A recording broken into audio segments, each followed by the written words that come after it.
안녕하세요. 하늘가족 여러분. 저는 서중원 앞에 창동교회를 섬기고 있는 이정화 목사입니다. 함께 말씀을 통해 하늘 생명과를 맛보는 행복한 시간이 되었습니다. 이번 주에는 제10과 상상할 수 없는 일을 행하심이라는 제목으로 공부하겠습니다. 먼저 기억절을 함께 읽어볼까요? 이사야 53장 5절 말씀입니다. 시작! 그가 찔림은 우리의 허물 때문이요 그가 상함은 우리의 죄악 때문이라. 그가 징계를 받음으로 우리는 평화를 누리고 그가 채찍에 맞음으로 우리는 나음을 받았도다. 이번 교과를 통해 함께 배울 한자는 속건제입니다. 속건제는 허물을 씻기 위하여 드리는 제사를 의미합니다.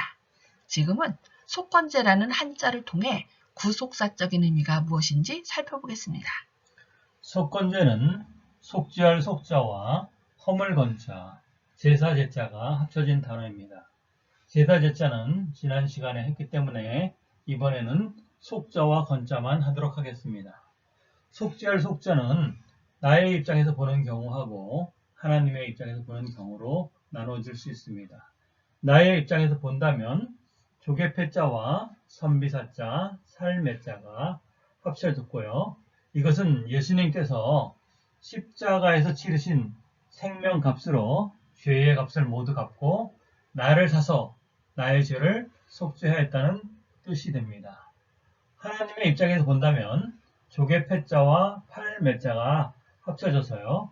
인류의 죄값을 모두 지불하기 위하여 예수님께서 죄의 값으로 팔려갔다라는 뜻이 됩니다. 허물 건자는 단을 행자와 스며들 심자가 합쳐졌는데요. 단을 행자는 조금 걸을 척자와 자축거릴 촉자가 합쳐졌습니다. 촉자를 볼 것 같으면 끝에가 약간 휘어져서 다리를 전다고 생각하면 되겠습니다. 세상을 돌아다니며 척은 지치고 힘이 빠져서 조금씩 발걸음을 옮기는 모습이고요. 촉은 아프거나 다쳐서 다리를 쩔뚝거리면서 걷는 모습을 생각하면 되겠습니다. 스며들 심자는 물숫자와 마음심자 합쳐서 가랑비에 옷이 젖듯이 죄의 습성이 마음에 스며드는 것으로 판단할 수도 있습니다. 그래서 허물 건자는 겉으로는 경건해 보이고 신앙심이 깊어 보일지 모르지만 죄악 세상을 다니며 보고 듣고 배우게 된 죄의 습성이 마음에 스며들어 나는 오늘도 잘못을 저지른다고 해서 허물 건자가 됩니다. 그러므로 나의 허물을 용서하시고 제거해 주시는 예수님이 필요하다고 생각하면 되겠습니다. 그런 심오한 뜻이 있었군요. 정말 감사합니다. 루푸크는 19세기 중엽 중국에 살았던 그리스도인입니다. 당시 돈이 없어서 아프리카나 남미의 광산에 노예로 팔려가는 사람이 많았는데 그는 그들에 대해 깊은 동정심을 느끼고 그들에게 복음의 소망을 나눠주기를 원했습니다. 그러나 어떻게 접근해야 할지 잘 몰랐습니다. 그는 아주 부자였는데 고민 중에 그가 택한 한 가지 방법은 아주 어려운 결단이었습니다. 모든 부와 안전함을 뒤로하고 5년 동안 자신도 노예로 팔려가 그들과 함께 일하는 것이었습니다. 그는 남미에 있는 가이아나 섬의 데메레라로 옮겨졌고 그곳의 광산에서 고생스럽게 일하면서 동료 노동자들에게 예수님을 소개했습니다. 그의 헌신과 전도로 그가 죽기까지 200명 이상의 사람들이 예수님을 개인의 구주로 영접하였고 절망적인 상태에서 해방되었습니다. 예수님도 우리의 상상을 초월하는 일, 즉 자신을 낮추고 종의 형체를 가지심으로 죄의 깊은 수렁에 빠진 우리와 온 세상을 향해 다가오셨습니다. 이번 주에 우리는 실제로 일어나기 수백 년 전에 예언되었던 믿기지 않는 이 사건에 대해 살펴보려고 합니다. 죄 없는 사람이 구타를 당하고 얼굴에 침뱉음을 당했지만 불평하거나 자신을 변호하지 않았습니다. 그런데 그 사람이 당신의 잘못 때문에 이런 일이 일어나고 있다는 것을 알았다면 어떻게 하겠습니까? 예수님은 우리가 생명을 가질 수 있도록 고통을 받고 죽으셨습니다. 의인이 죄인을 위해 자신을 바친 것입니다. 복음주의 선지자인 이사야는 이것을 놀랍도록 정확하게 예언했습니다. 이번 교과의 학습 목표입니다. 첫째, 이사야가 예언한 예수 그리스도의 고난이 바로 죄인인 우리들을 위한 것이었음을 깨닫는 것입니다. 둘째, 고난받는 종이신 예수님께서 세상을 향해 가지셨던 사랑을 경험하는 것입니다. 셋째, 예수님처럼 고통당하는 자들의 회복을 위해 자기 자신을 희생하는 그리스도인이 되기로 결심하는 것입니다. 나를 때리는 자들에게 내 등을 맡기며 나의 수염을 뽑는 자들에게 나의 뺨을 맡기며 수욕과 침뱉음을 피하려고 내 얼굴을 가리우지 아니하였느니라. 이사야 50장 6절 말씀. 시험하는 진리. 이사야는 독자들을 가르치고 설득할 뿐 아니라 그들로 하여금 여호와의 종을 만나게 하고자 교양독 형식의 풍성한 짜임새를 갖춘 주제들을 반복적으로 전개합니다. 이사야가 묘사한 메시아의 모습. 학자의 혀로 궁핍한 자를 도와주시며 아침마다 깨우치시려 했으나 도리어 학대를 당하셨습니다. 그러나 거역지도 아니하시며 뒤로 물러가지도 아니하시며 때리는 자들에게 등을 맞으며 뺨을 맞고 침뱉음을 당하셨습니다. 그러나 그분은 의로운 생애를 사셔서 정죄를 받을 만한 일을 하나도 하지 않으셨습니다. 인간을 구원하기 위해 종으로 오신 예수님은 사람들에게 모욕을 당하셨지만 보복하지 않으시고 오히려 자기를 희생하시는 놀라운 사랑을 보여주셨습니다. 우리는 그 종이 왕이시며 전능한 구원자이심을 알게 됩니다. 그러나 이 모든 능력과 영광에도 불구하고 그분은 스스로를 구원하지 않으셨습니다. 참으시고 마침내 부활하셔서 사망을 완전히 패하시고 사망의 세력을 잡은 자를 죽게 하시고 생명과 썩지 않을 것을 드러내셨습니다. 그분 안에서 우리는 아담 안에서 잃어버린 그 생명을 찾게 되었습니다. 이것이 성경이 가르치는 구원의 실상입니다. 고난받는 종의 시. 이사야 52장 13절로부터 53장 12절은 고난받는 종의 시로 알려져 있으며 이 시는 구약의 복음서를 기록한 선지자라는 이사야의 명성을 확증합니다. 이사야는 초반에서부터 메시아에 대한 주제를 발전시킴으로써 독자들을 준비시켰습니다.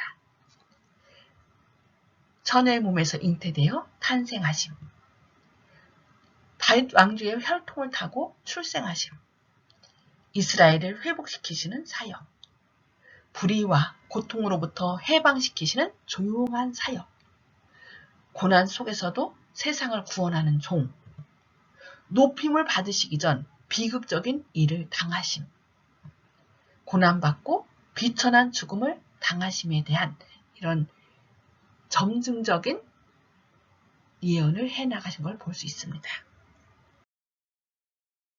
존귀에서 십자가로, 십자가에서 존귀로.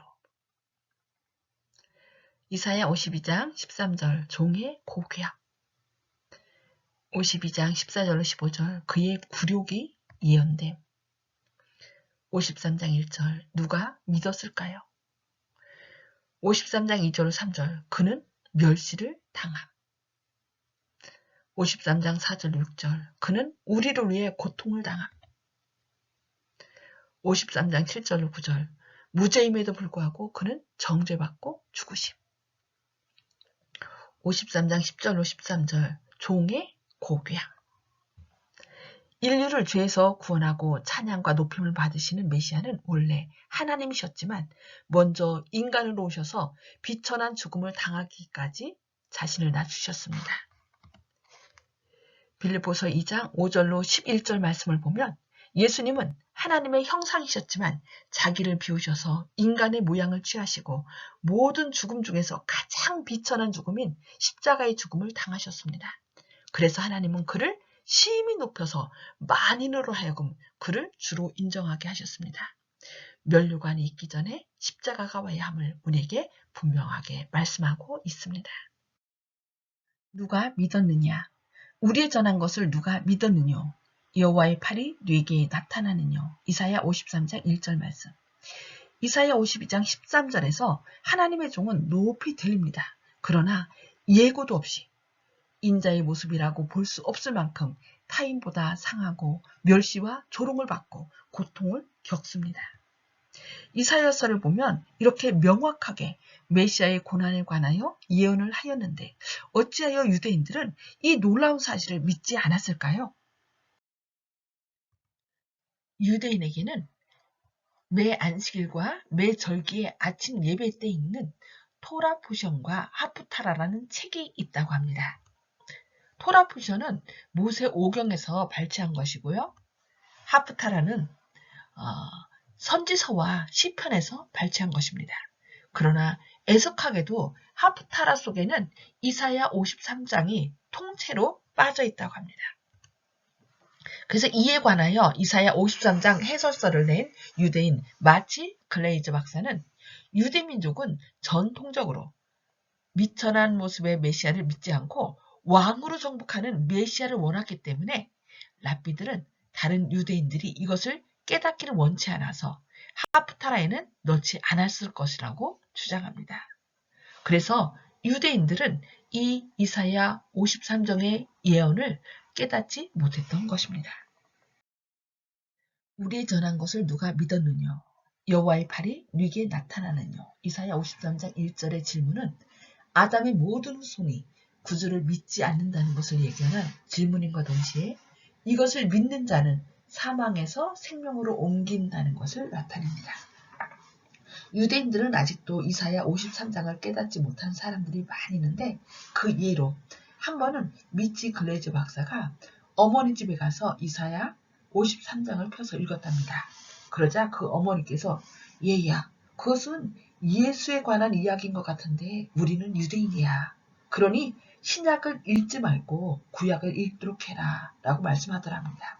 그래서 어머니, 이것은 신약이 아니고 구약 이사야 53장에 있는 말씀입니다 라고 말씀드렸더니 뭐라고? 그 예수에 관하여 이사야 선지자가 말씀하셨다는 것이니? 라며 깜짝 놀라셨답니다. 그래서 현재 미치 글레이저 박사는 이사야 53장 해석이라는 책을 써서 무료로 유대인들에게 선교용으로 나눠주고 있으며 이 책을 통해 많은 유대인들이 깜짝 놀라며 예수님을 받아들이고 있다는 기쁜 소식을 들었습니다. 전에는 눈이 가리워 믿지 못했지만 지금이라도 멸시와 모욕을 받으며 예수님께서 돌아가신 것이 바로 나를 살리기 위한 것이었음을 믿으면 하나님의 구원의 능력을 경험하게 될 것입니다. 이스라엘을 애굽에서 구해준 능력의 손이 믿는 모든 사람을 죽음에서 구할 것입니다. 당신은 믿으시겠습니까? 구제할 수 없는 자들은 바로 우리. 그는 실로 우리의 질고를 지고 우리의 슬픔을 당하였거늘 우리는 생각하기를 그는 징벌을 받아 하나님께 맞으며 고난을 당한다 하였노라. 이사야 53장 4절 말씀. 그 종이 짊어진 고난은 자신의 것이 아니었습니다. 자기가 지은 죄의 결과도 아니었으며 심지어 그는 어떤 개인만을 위해 그것을 짊어진 것도 아니었습니다. 여호와께서는 우리 모두의 죄악을 그에게 담당시키셨습니다.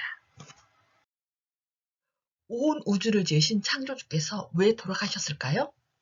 이 질문에 대한 대답이 곧 시험하는 진리입니다.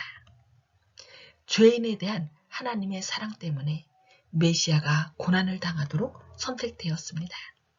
메시아이신 예수님이 죄의 저주를 받고 고난을 당하도록 허락된 이유는 오직 구제받을 가망이 없는 우리를 구원하여 하나님의 의가 되게 하기 위해서였습니다.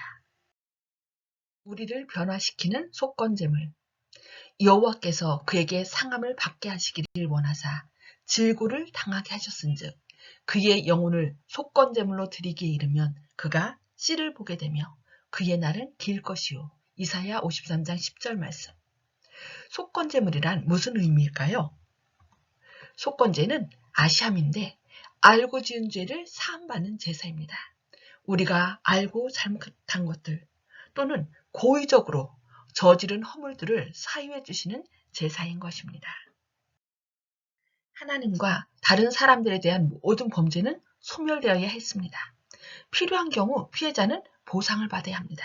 그리고 피 흘림이 없으면 사함이 없기 때문에 무고한 동물은 가해자의 자리에서 죽어야 했습니다. 예수님은 하나님의 어린 양입니다. 그분은 우리의 죄를 속죄하기 위해 자신을 드렸습니다. 그는 우리가 영원한 죽음에서 벗어날 수 있도록 우리를 대신하여 죽으신 것입니다. 또한 그의 부활은 우리의 부활을 보장합니다. 우리는 그의 영혼에 수고한 씨입니다. 이 메시지를 믿으시면 예수님의 최고의 희생은 그만한 가치가 있을 것입니다. 그는 우리가 새 예루살렘 성문으로 들어가는 것을 볼 때 만족할 것입니다. 더 깊은 연구를 위해 Our High Calling 44쪽 말씀입니다. 그리스도께서 나무에 달려 친히 우리 죄를 담당하셨다. 유한한 존재가 속할 수 없는 것이라면 죄는 도대체 어떤 것인가? 신성만이 처리하실 수 있는 것이라면 과연 그 저주란 어떤 것인가? 그리스도의 십자가는 모든 사람에게 죄의 삭은 사망이라고 증언한다. 성령의 감동으로부터 그들을 완악하게 하고 도덕적인 감각을 억누르는 강력한 미혹의 세력이 있단 말인가? 가룟법원 기별 1권 302쪽 말씀입니다. 하나님의 정부의 율법은 하나님의 독생자의 죽음으로써 높임을 받아야만 하였다. 그리스도께서는 세상 죄의 짐을 지시게 되셨다. 우리가 구원을 받을 수 있는 것은 오직 하나님의 아들의 그러한 성육신과 사망을 통해서이다. 그분은 신성으로 견디셨기에 고난을 참으실 수 있었다. 또한 그분은 불충성의 오점이나 죄가 전혀 없었으므로 인내하실 수 있었다. 그리스도께서는 징벌의 공의를 짊어지시고 인류를 위하여 승리하셨다. 주님께서는 율법을 높이고 고결하게 하심으로써 인류에게 생명을 보증하셨다. 이번 교과의 요약과 결론입니다. 이사야는 하나님이 보내신 구원자의 탄생과 신원과 사역에 대해 이야기하면서 마침내 우리에게 소망을 안겨준 가장 큰 비극적인 사건을 밝혔습니다. 하나님의 종은 길을 잃고 방황하며 구제하기 어려운 우리 같은 자들을 구하시기 위해서 자원하여 우리가 받아야 할 고난과 형벌을 짊어지셨습니다. 성경은 역사로서 그리스도를 통한 구원을 가리킵니다. 성경의 역사는 그리스도의 구속사역을 말해주는 이사야 52장 13절로부터 53장 12절에서 그 절정에 이릅니다. 그리스도인의 생애는 그리스도의 고난으로 말미암아 이루어진 소망과 기쁨을 인식함으로써 변화되어야 합니다.